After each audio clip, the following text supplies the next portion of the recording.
الحمد للہ رب العالمین والصلاة والسلام علی سید الانبیاء والمرسلین وعلی آلہ الطیبین الطاہرین واصحابہ اجمعین اما بعد فقد قال اللہ تبارک و تعالی فی القرآن المجید اعوذ باللہ من الشیطان الرجیم بسم اللہ الرحمن الرحیم انما یخشی اللہ من عبادہ العلماء آمنت باللہ صدق اللہ العظیم۔ اللہ رب العزت کی حمد و ثنا کے بعد اور پاک پیغمبر صلی اللہ علیہ وآلہ وسلم کی بابرکت منزہ اور کریم ذات پہ ہدیہ درود و سلام پیش کرنے کے بعد نہایت ہی واجب الاحترام حضور صاحبزادہ محمد آفتاب صاحب، صاحبزادہ محمد حسیب صاحب، خلیفہ صوفی اقبال صاحب، صوفی نبی احمد صاحب، دیگر معزز سامعین، بزرگوں، دوستو، عزیز بھائیوں، جے پیچھے آواز نہیں جاندی تو اتنے اگے آ سکتے عام اجاز تھے۔ آج میں نے یہ جو آیا مبارکہ تلاوت کی ہے، اس کو حضور داتا صاحب نے کشف المحجوب میں اپنا موضوع گفتگو بنایا ہے۔ انہوں نے ابتدا کی ہے اس اپنی کتاب کی کہ سب سے جو ضروری چیز ہے وہ علم ہے۔ علم کے بغیر آپ کو اللہ کی معرفت نہیں حاصل ہو سکتی۔ اب اس آیت میں چونکہ خشیت کا ذکر ہے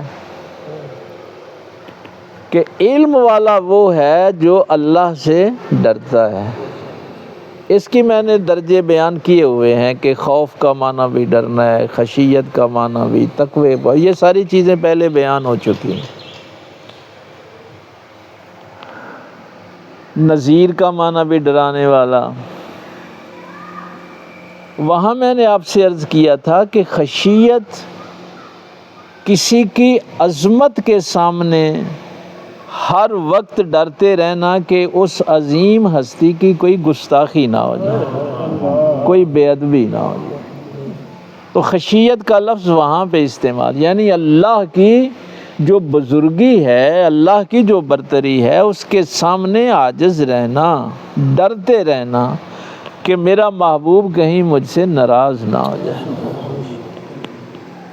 اس کو لیکن یہ کس کے ساتھ جوڑا؟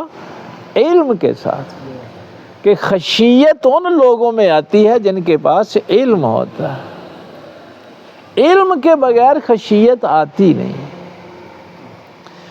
تو حضور داتا صاحب نے کشف المحجوب میں ابتدائی یہ ان کے ابواب ہیں جہاں پہ یہ ذکر کیا انہوں نے، وہ فرماتے ہیں کہ حجاب دو قسم کے، ایک تو انہوں نے کل من علیہا ران، سورہ مطففین والی وہ آیت جو ہے، ایک ہے ذاتی حجاب، اس کا تو کوئی حل نہیں کسی کے پاس، ایک ہے صفاتی حجاب۔ چونکہ سفر میں حضور داتا صاحب کا عرس مبارک بھی ہے، تو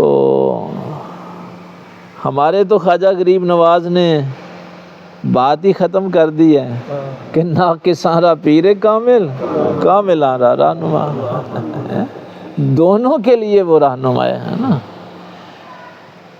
حضور بابا فرید الدین مسعود گنج شکر رحمہ اللہ نے بھی فیض حاصل کیا، حضور خواجہ نظام الدین اولیاء محبوب الہی نے بھی فیض حاصل کیا، جتنے بھی اولیاء کرام آتے رہے فیض یاب ہوتے رہے۔ اور جمال الاولیاء میں یہ کتاب اشرف علی تھانوی صاحب کی ہے، انہوں نے بھی اپنی کتاب میں لکھا ہے کہ جتنی جلدی فیض داتا صاحب کی قبر سے ملتا ہے کسی اور قبر سے نہیں ملتا۔ نعرہ تکبیر، اللہ اکبر، نعرہ رسالت، یا رسول اللہ، نعرہ حیدری، عظمت و شان مصطفیٰ زندہ باد، شان اولیاء کرام زندہ باد، آستان عالیہ ننگل شریف زندہ باد۔ یہ کبھی چلو اچانک میرے ذہن میں وہ بات آ گئی کہ جب اللہ فرماتا ہے نا کہ ان شہیدوں کو مردہ نہ کہو، وہ اپنے رب کے ہاں سے رزق پاتے ہیں، تو وہ جو ڈیڈ باڈی سرد خانے میں لگی ہوئی ہے اس کے لیے آپ رزق لے کے جاتے ہیں؟ وہ سرد خانے جڑا مردہ پیا ہوئے اس کو رزق کی ضرورت ہوتی ہے؟ رزق ہمیشہ زندوں کی ضرورت ہوتی ہے۔ تو قرآن کریم جب اس طرف اشارہ کرتا ہے اور اس میں یہ تخصیص نہیں ہے کہ کوئی تلوار کے ساتھ ہی شہید ہے، والذین ہاجروا فی سبیل اللہ ثم قتلوا او ماتوا، اللہ تعالیٰ نے واضح فرمایا ہے۔ ہاجروا مہاجر کی میں نے پہلے بھی کئی دفعہ آپ کو بات بتائی ہے، یہ خشیت کے معنی میں ہی ہے۔ مہاجر ایک شہر کو چھوڑ کے دوسرے شہر میں جانے والے کو نہیں کہتے، اللہ کی خاطر جھوٹ کو چھوڑ دینے والا مہاجر ہے، اللہ کی خاطر بددیانتی چھوڑنے والا مہاجر ہے۔ اللہ کی خاطر جب آپ معصیت کو، گناہ کو چھوڑ دیتے ہیں تو اس کو قرآن مہاجر کہتا ہے۔ تو جو بھی کوئی اس کی راہ میں ہجرت کرتا ہے یعنی چھوڑ دیتا ہے ان باتوں کو جن سے اللہ ناراض ہے، بھائی محبوب ناراض ہو تو میں نے کر کے کیا کرنا ہے، تو اس کے آگے پھر یہ ہے ثم قتلوا او ماتوا، وہ تلوار کے ساتھ قتل ہو یا وہ بستر مرگ پہ اس کو موت آ جائے۔ ہاں اب یہ نہیں ہے کہ شہید صرف اسے ہی کہیں گے جو تلوار کے ساتھ قتل ہوا ہے۔ لَيَرْزُقَنَّهُمُ اللَّهُ رِزْقًا حَسَنًا، اس کے لیے قرآن کریم کہتا ہے کہ اس کا رزق حسن بند ہی نہیں ہوتا۔ یعنی یہ کوئی جملے عقیدت والے نہیں ہیں کہ علامہ اقبال کہہ دیں کہ یہاں سے آؤ فیض ملے گا، حضور خواجہ غریب نواز کہیں، بھائی اللہ نے ان کا رزق بند ہی نہیں کیا۔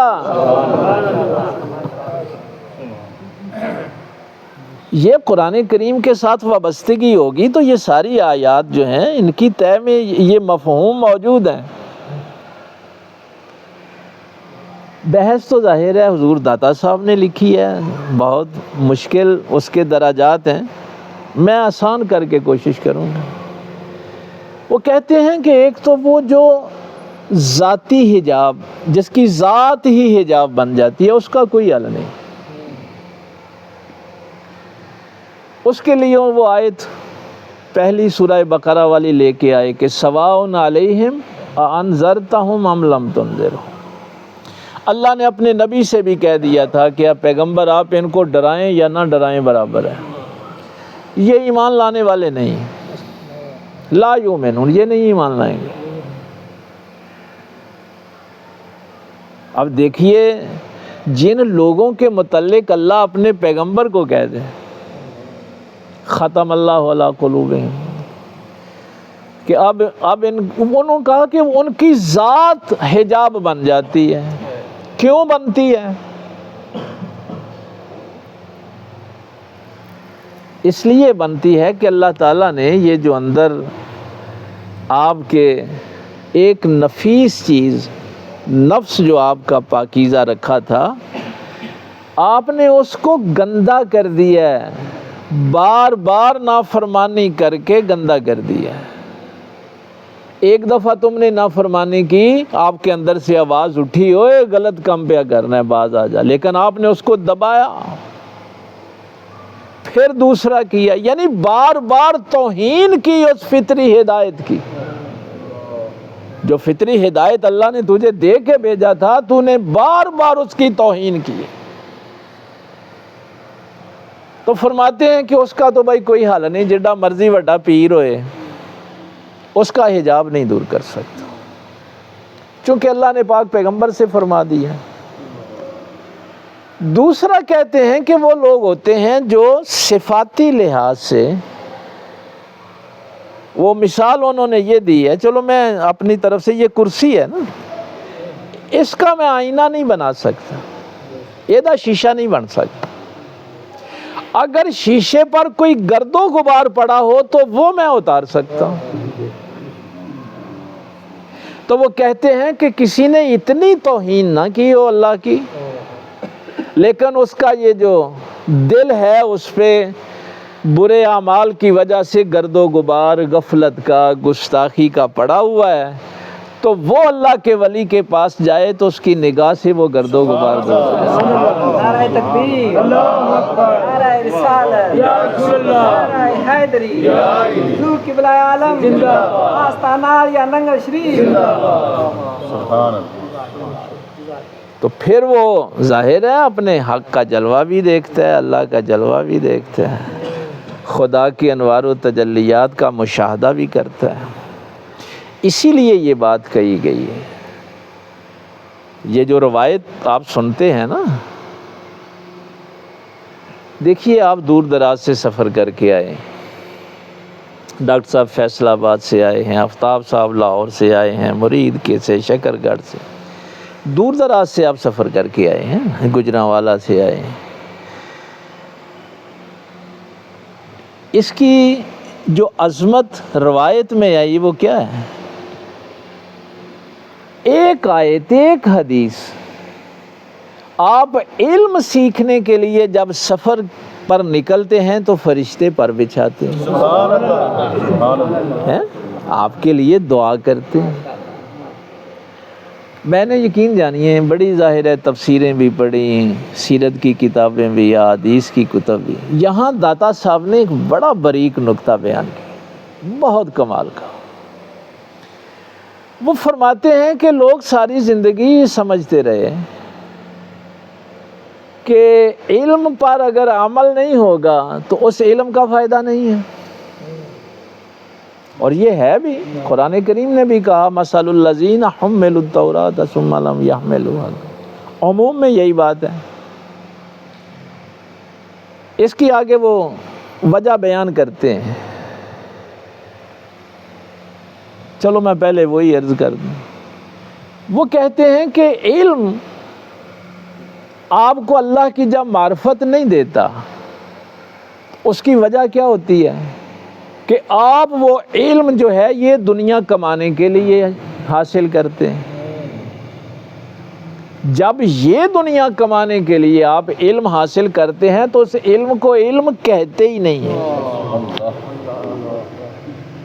اس کو جہالت کہتے ہیں۔ علماء سو کی یہی نشانی ہے، شیطانی علماء کی یہی نشانی ہے۔ مقصود اللہ کی ذات ہے۔ بھائی دیکھیے، اگر ہمیں اس زندگی کا ادراک ہی نہیں ہے کہ مجھے اس دنیا میں بھیجا گیا ہے، مقصد کیا ہے، میں نے اللہ تک پہنچنا ہے، اور اپنے اعمال میں اللہ تک میں کیسے پہنچوں گا؟ جب میں دنیا پر آخرت کو ترجیح دوں گا۔ یہ ترتیب یاد رکھنی ہے۔ جو بندہ اپنی آخرت کو ترجیح نہیں دیتا، والآخرۃ خیر وابقیٰ، اس کا علم ہی نہیں ہے، وہ جہالت ہے۔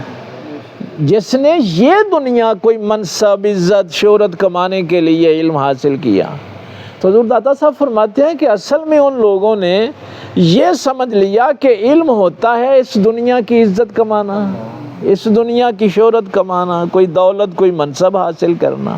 اگر علم اس نے اللہ کی معرفت کے لیے حاصل ہی نہیں کیا تو وہ جاہل ہے، اس کو عالم نہ کہو۔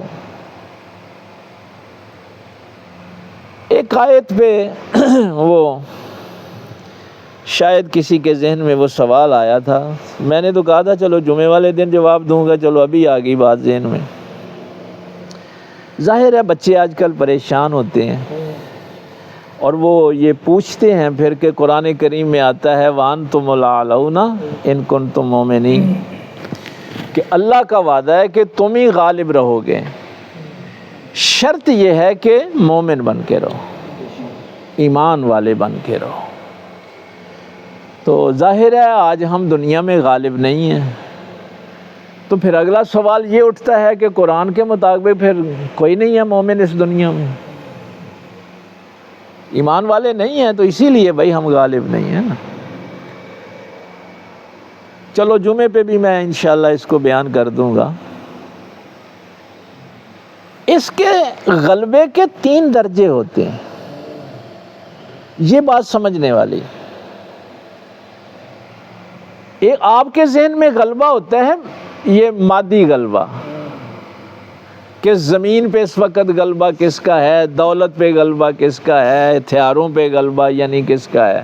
تو یہ چیزیں ذہن میں آتی ہیں کہ یار اس وقت جو بہترین جنگی جہاز ہیں، اٹامک پاور جو بڑے ملک ہیں جن کے پاس فوجیں ہیں، یہ سب کچھ پیسہ جن کے پاس زیادہ ہے، وہ تو سارے غیر مسلم ہیں۔ تو اس کا مطلب ہے کہ ساری زمین پہ غلبہ تو ان کا ہے، یعنی مسلمان ملکوں پہ بھی انہی کا ہی غلبہ ہے۔ اس کے 3 درجے ہیں، ایک تو یہ مادی غلبہ ہے، ایک نظریاتی غلبہ ہوتا ہے، یعنی مادی غلبہ کسی بھی دور میں پوری زمین پہ ہو جائے، لیکن نظریاتی غلبہ ہمیشہ پاک پیغمبر کے اصولوں کا رہے گا۔ نظریاتی غلبہ کسی اور کا نہیں ہو سکتا۔ اگر یہ جملہ جو سیدہ زینب سلام اللہ علیہا نے یزید کے دربار میں کہا تھا کہ یزید تو کیا سمجھتا ہے کہ لوگوں کے دلوں سے تو ہماری محبت نکال دے گا؟ مادی غلبہ تو یزید کا تھا، نظریاتی غلبہ حسین کا تھا۔ تو یہ چیز جو ہے یہ ہمیشہ تاریخ میں بیان ہوتی رہی ہے، ہماری پوری ہسٹری میں، کہ اصل غلبہ اس کا ہوتا ہے جس کے بیانیے کا غلبہ ہو، نظریاتی غلبہ جس کا۔ زمین پہ تو ہو جاتا ہے، کبھی نمرود کا ہو جاتا ہے، کبھی فرعون کا ہو جاتا ہے، کبھی اللہ فرماتا ہے کہ ہم تمہاری آزمائش کے لیے کافروں کو بھی غلبہ دے دیتے۔ نظریاتی غلبے میں جو بات کرنے لگا تھا، اس وقت دنیا میں سب سے جو بڑی آبادی ہے نا، جو 2 ارب سے زیادہ ہیں، وہ عیسائی ہیں۔ دوسرے نمبر پہ ملحد ہیں، یہ جو اللہ کا ہی انکار کرتے ہیں، کمیونسٹ ہیں زیادہ، چائنا میں، رشیا میں، کوریا میں۔ دوسرے نمبر پہ ان کی آبادی ہے۔ تیسرے نمبر پہ مسلمان ہیں۔ اب عیسائیوں کا نظریہ کیا تھا؟ تثلیث کا، اللہ، مریم اور عیسیٰ ایک ہی چیز کا نام ہے، خدا کا بیٹا کہہ دیا۔ اور اس کے مقابلے میں میرے پاک پیغمبر صلی اللہ علیہ وسلم کا توحید کا جو نظریہ ہے کہ خالق ایک ہے، یہ نظریہ ہمیشہ غالب رہا ہے۔ کمیونسٹ جب ہمارے سامنے بیٹھتے ہیں، ملحد بیٹھتے ہیں، تو ان سے بھی ہم ایک ہی سوال پوچھتے ہیں کہ جب تک اس کائنات کا ایک وجود بھی باقی ہے، خدا کا کوئی انکار نہیں کر سکتا۔ کس نے بنایا ہے اس وجود کو؟ تو دنیا کی کوئی بھی تہذیب نظریاتی لحاظ سے کبھی بھی نبی پاک صلی اللہ علیہ وسلم کے نظریات کا مقابلہ نہیں کر سکتی۔ تیسرا غلبہ ہوتا ہے عزت و آبرو کا۔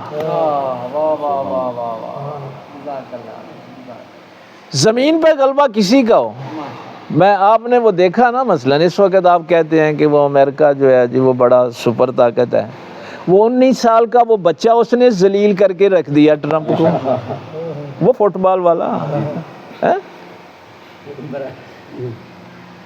اب زمین پہ غلبہ تو ہے، عزت والا غلبہ نہیں۔ تو عزت کا غلبہ بھی اگر رہا ہے تاریخ میں یہ 1400 سال میں، تو وہ بھی ہمارے پیغمبر کا ہی رہا۔ نعرہ رسالت یا رسول اللہ، نعرہ حیدری، عظمت و شان مصطفیٰ، حضور قبلہ عالم، آستانہ عالیہ ننگل شریف۔ اس لیے ان باتوں میں نہیں الجھنا کہ دیکھو جی وہ اب تو زمین پہ قبضہ کافروں کا ہے، تو یہ غلبے دیکھیے قرآن کی بہت سی تہیں ہیں، جہتیں ہیں قرآن کریم کے۔ صرف یہ نہیں ہوتا کہ ظاہری آیت پڑھی اور اس کے مفہوم سے آپ واقف ہو گئے، ایسا نہیں ہوتا۔ اسی لیے 1400 سال ہو گئے ہیں، ترجمے بھی ہو رہے ہیں، تفسیریں بھی ہو رہی ہیں، اور ہر ترجمہ کرنے والا آخر میں کہتا ہے حق ادا نہیں ہوا۔ کئی دفعہ ایسا ہوتا ہے کہ استاد نے ترجمہ لکھا ہے اور شاگرد کہتا ہے حق ادا نہیں ہوا، پھر شاگرد لکھنے بیٹھ جاتا ہے۔ باپ نے لکھا تھا، بیٹا لکھنے بیٹھ جاتا ہے۔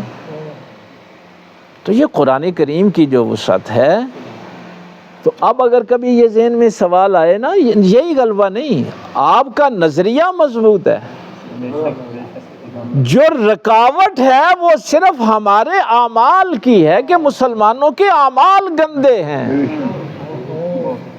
یہی بات گورباچوف نے خمینی سے کہی تھی۔ اس نے کہا سی اسلام کا نظریہ بہت خوبصورت ہے، لیکن کاش یہ مسلمان ممالک اس پہ عمل بھی کرتے ہو۔ او بھائی ہمارے دین میں یہ جو بات ہے کہ اور گناہ ہو سکتے ہیں، مومن جھوٹا نہیں ہو سکتا۔ اب جب مسلمانوں میں جھوٹے عام ہوں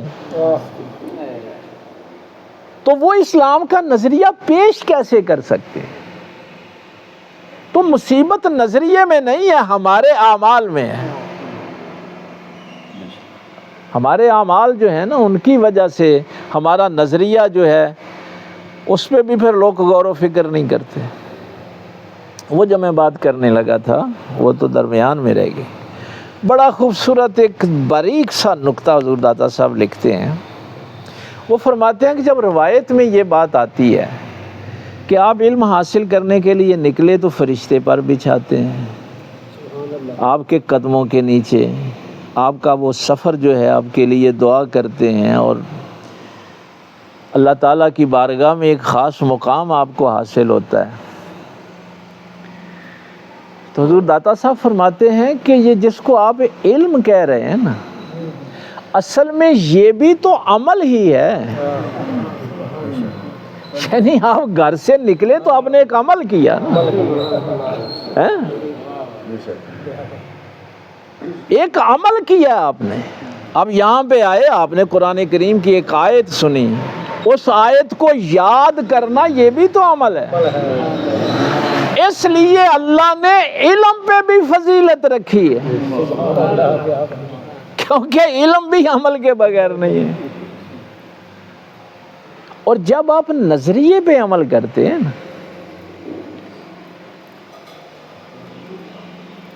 ہاں یہ دو چیزیں تو کلیئر ہو گئی نا۔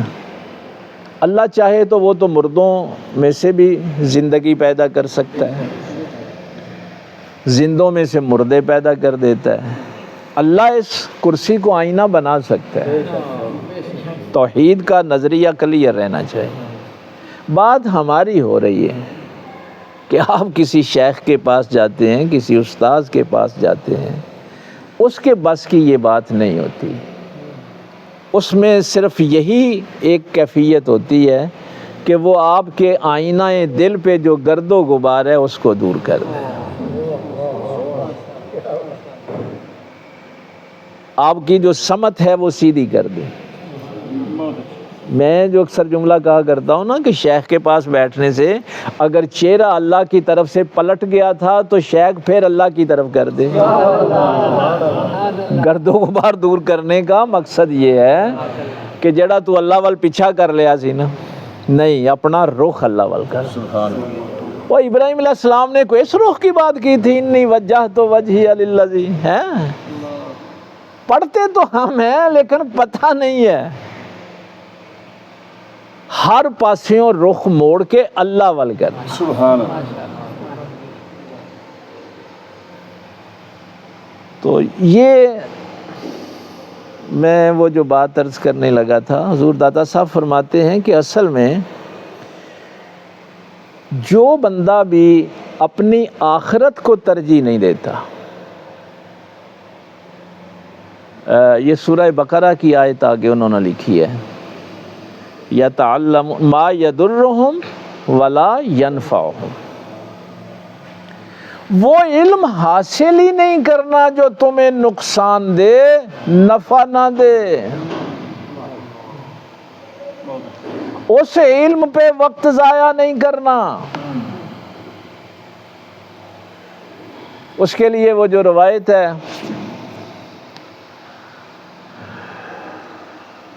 اس کو مختلف حدیث کی کتب میں لکھا گیا، ام عائشہ صدیقہ رضی اللہ تعالیٰ عنہ اس کی روایت کرتی ہیں، امام ابن شیبہ نے بھی اس کو لکھا ہے کہ ایک عورت آ گئی روتی ہوئی، چیختی ہوئی، کہنے لگی میں نے رسول اللہ صلی اللہ علیہ وسلم سے ملنا ہے۔ ہم نے کہا کہ ان کا تو وصال ہو گیا۔ اس نے اور رونا دھونا شروع کر دیا۔ ہم نے کہا کہ کیا ہوا؟ اس نے کہا میں تو ہلاک ہو گئی، میں تو آئی تھی کہ رسول اللہ صلی اللہ علیہ وسلم کے پاس جاؤں اور ان کو اپنی تکلیف بتاؤں، میری تکلیف دور ہو جائے۔ وہ روایت لمبی ہے، میں صرف وہ علم کے حوالے سے بات کرنے لگا تھا۔ تو ام عائشہ صدیقہ رضی اللہ تعالیٰ عنہ فرماتی ہیں کہ میں نے اس سے پوچھا کہ ہمیں بتاؤ۔ پہلے تو وہ نہیں بتاتی تھی، پھر اس نے کہا شاید بھائی ہم تیرا کو حل کر دیں۔ اس نے کہا کہ میں ایک بندے کے پاس گئی کہ مجھے یہ جو جادو کا علم ہے نا یہ سکھا۔ اس نے کہا کہ میں تجھے یہ جو پہلے پارے والے ہیں نا ہاروت اور ماروت بابل میں، وہاں لے جاؤ۔ اس نے کہا کہ اگلے دن اس نے کیا کیا کہ 2 کالے کتے، ایک پہ اس نے مجھے سوار کیا، ایک پہ وہ خود بیٹھا اور مجھے ہاروت اور ماروت کے پاس۔ وہ بہت لمبا سفر ہے، وہ میرے ذہن میں اب نہیں رہا کہاں سے کہاں تک ہے، لیکن اس نے کہا وہ جن تھے، وہ کالے کتے جن تھے، تو وہاں لے آئے۔ یہ جو پہلے پارے میں وہ فرشتوں کا ذکر ہے، جادو سکھاتے تھے۔ کہا یہ جادو سیکھنا چاہتی ہے؟ انہوں نے کہا کہ یہ جو تنور ہے نا اس میں پیشاب کر کے آؤ۔ پہلے تو انہوں نے منع کیا، لیکن میں منع نہ ہوئی، میں نے وہاں پیشاب نہ کیا اور آ گئی۔ انہوں نے کہا کیا دیکھا ہے تو نے؟ اس نے کہا جی میں نے تو کچھ نہیں دیکھا۔ اس نے کہا پھر تم نے پیشاب ہی نہیں کیا، جاؤ پھر۔ وہ کہتی ہے کہ جب میں پیشاب کر کے وہاں آئی نا تو میرے اندر سے ایک زرہ پوش کوئی شخصیت، کوئی انسان نکلا اور آسمانوں کی طرف چلا گیا۔ اب جب میں گئی تو انہوں نے پوچھا کہ تیرے اندر سے کوئی چیز نکلی؟ میں نے کہا ہاں ایک ایسا زرہ پوش تھا، وہ نکلا اور آسمانوں۔ انہوں نے کہا وہ تیرا ایمان تھا، وہ ضائع ہو گیا۔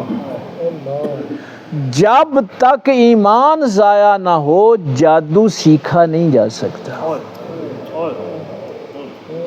اس لیے کہا گیا ہے کہ جادو کرنے والا اور کروانے والا دونوں کافر ہو جاتے ہیں۔ ایمان کی حالت میں آپ جادو نہیں سیکھ سکتے۔ اس آیت کی بڑی جہتیں ہیں، ما یضرہم ولا ینفعہم۔ اللہ فرماتا ہے جو بھی علم تمہیں نقصان پہنچائے وہ علم حاصل نہیں کرنا۔ ولا ینفعہم، جو نفع نہیں دیتا۔ اسی لیے ہمیں رسول اللہ صلی اللہ علیہ وسلم نے علما نافعا کی بات کی ہے۔ یا اللہ مجھے وہ علم دے جو علم مجھے نفع دیتا ہے۔ میں وہ مثال دے رہا تھا، میں نے کہا کہ جب یہ ایٹم بم کی بات شروع ہوئی نا تو جو مسلمان محققین تھے، ہمارے بچوں کو تو ان باتوں کا نہیں پتا، ان سے یہ کہا گیا کہ کیا مسلمان ایٹم بم بنا سکتے ہیں؟ اسلام اس کی اجازت دیتا ہے اس علم کی؟ وہ ساڈے تے تھے نور بشر دے جھگڑے چلدے نے نا، رفع دین کرنی ہے کہ نہیں، اتنے علم دا لینا دینا ہی کوئی نہیں ساڈے مولویاں نوں کہ دنیا کے معاملات کیا ہیں، انہاں کول تے ہور بڑے کام نے۔ تو اس وقت بھی ہمارے بڑے بڑے محققین پریشان ہو گئے تھے کہ جو دین یہ کہتا ہے کہ آپ نے کافروں پہ بھی حملہ کرنا ہے تو بچوں پہ نہیں کرنا، عورتوں پہ نہیں کرنا، فصلیں تباہ نہیں کرنی، جانور بھائی بم تو نہیں دیکھے گا کہ آگے عورتیں ہیں بچے ہیں کیا ہے، تو کیا جب کافر ایٹم بم بنائیں گے تو مسلمان بھی بنا سکتے ہیں؟ اسی وجہ سے ایران کے یہ جو سپریم لیڈر شہید ہوئے ہیں انہوں نے فتویٰ دیا ہوا تھا کہ ہم ایٹم بم نہیں بنائیں گے۔ ایران یورینیم انریچ کرتا رہا ہے لیکن ایران نے ایٹم بم نہیں بنایا۔ ہاں یہ انہوں نے باقاعدہ فتویٰ دیا ہوا تھا۔ ایران والے سائنسدان بھی اس بات سے پریشان تھے لیکن وہ کہتے تھے کہ نہیں، مسلمان یہ کام نہیں کر سکتے، مسلمان کیسے ایٹم بم بنا سکتے، یہ کیسے؟ وہ بعد میں ایک فتویٰ چلو دیا گیا کہ بم کے ساتھ جو بے گناہ مارے جائیں گے ان کو ہم شہید کہہ دیں گے، یہ ایک جو تھی نا بات وہ فتوے میں ڈال دی گئی کہ ظاہر ہے اب ان کا مقابلہ کرنا ہے تو بم کا مقابلہ تلوار سے تو نہیں کرنا، بم تو بنانا ہے، تو اب کیا کریں گے، وہ اب ضرورت ہے، تو پھر انہوں نے کہا کہ پھر جو اسلام تو کہتا ہے کہ کسی عورت کو بچے کو جو ہتھیار پھینک دے اس پہ بھی حملہ نہیں کرنا، تو یہ کیا کریں گے؟ پھر یہ ایک فتویٰ آیا کہ چلو جو بے گناہ مریں گے وہ شہید کے درجے میں چلے جائیں گے۔ لیکن میں نے اگلے دن بھی یہ بات ان سے کہی تھی، میں نے کہا دیکھو ساری دنیا یہ کہتی ہے کہ جن ملکوں کے پاس ایٹم بم ہو وہ دوسروں کے حملوں سے محفوظ ہو جاتے ہیں، اور اگر کوئی ملک اس نظریے کو لے کے کہے کہ نہیں ہم نے بے گناہوں کو نہیں مارنا اس لیے ہم نے ایٹم بم نہیں بنانا، تو وہ ایٹم بم کے بغیر ہی امریکہ کو شکست دے دیتے ہیں۔ اگر تم اللہ اور اس کے رسول کے حکم کو فالو کرو، B-52 ان کے پاس نہیں ہیں، بڑے بڑے وہ چھوٹے چھوٹے ڈرون جن کی کوئی حیثیت نہیں، ان کے ساتھ وَأَنْتُمْ لَعَلَوْنَ إِن كُنْتُمْ مُؤْمِنِينَ۔ یہ ہے کسی بڑی ہستی کا جو مرتبہ اور مقام ہوتا ہے اس سے ڈرتے رہنا، تو جو ڈریں گے کون؟ اہل علم ڈریں گے۔ اور یہ جو محفلیں ہوتی ہیں یہ صرف اس لیے ہوتی ہیں کہ وہ جو غفلت کا گرد و غبار ہے ان محفلوں کے ذریعے سے، ذکر کے ذریعے سے وہ گرد و غبار دور ہو جائے، ہم پھر اللہ کے فرما بردار بن جائیں، اللہ کے بندے بن جائیں، اللہ جن باتوں سے ناراض ہے وہ کام کرنے چھوڑ دیں۔ تو مقصود اللہ ہے، ہر کام میں ترجیح آخرت کو دینی، اور ہدایت قرآن سے، قرآن چونکہ نور بھی ہے ہدایت بھی ہے، اور منارہ نور رسول اللہ صلی اللہ علیہ وسلم کی ذات ہے، قرآن سے بھی ہدایت رسول اللہ کے ذریعے سے ملے گی۔ تو یہ اگر سیکوینس آپ کا ٹھیک ہو جائے نا کہ ہر کام میں مقصود اللہ کی ذات رہے، میں نے اللہ تک پہنچنا ہے، ہر کام میں ترجیح آخرت رہے، یہ دنیا جس کی بھی یہ دنیا ترجیح ہے۔ اچھا یہ پہلے پارے میں ہے سورہ بقرہ میں جب آدم علیہ السلام کو زمین پہ بھیجا گیا تھا تو اللہ نے فرمایا آدم تمہیں بھیج تو رہا ہوں، اب صرف ایک کام کرنا ہے، اپنی مرضی نہیں کرنی، جو ضرورت ہوگی میں آسمانوں سے ہدایت بھیجتا رہوں گا، اتنی سی بات ہے۔ جو بھی تمہاری ضرورت ہوگی وہ انبیاء آتے رہیں گے، کتابیں آتی رہیں گی، تمہاری ہدایت کی ضرورت آسمان والا پوری کرے گا، بس ایک ہی کام ہے، اپنی مرضی نہیں کرنی۔ تو مقصود اللہ کی ذات ہے، ہر کام میں آپ نے ترجیح آخرت کو دینی ہے، ہدایت کے لیے قرآن کی طرف، نور کے لیے دیکھنا ہے، اور ذریعہ جو ہے وہ رسول اللہ صلی اللہ علیہ وسلم کی ذات پاک۔ اللہ تعالیٰ عمل کی توفیق۔